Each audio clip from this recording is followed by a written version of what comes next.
Hello everybody, welcome to another Strike Zone. We're mid-January, districts are right around the corner. All of the district dates, assignments, start times are all posted online. So just a quick heads up on that. One main topic today.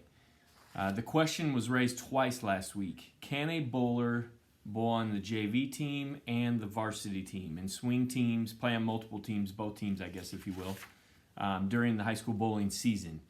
And in short, yes.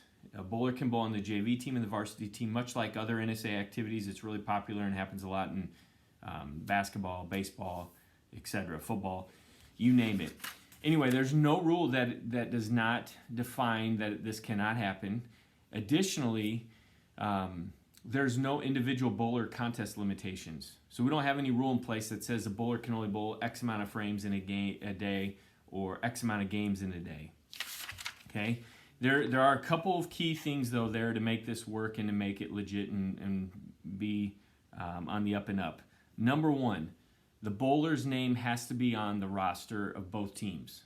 So if you're at a tournament and they have a JV division and a varsity division, that bowler's name should appear on both rosters before the competition begins.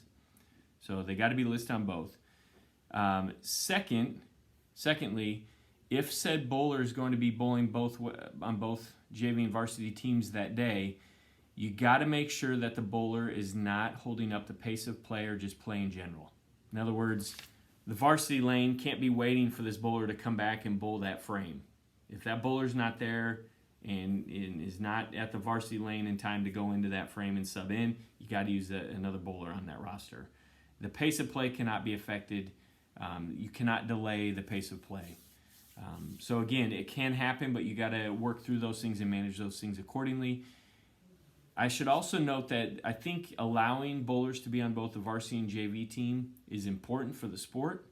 It allows for, in some cases, maybe that JV team to be able to compete because this bowler that is swinging on both the varsity and JV teams now enables them to have a team in that JV division. So that's all I got. I wish you all a great week, and we'll talk soon.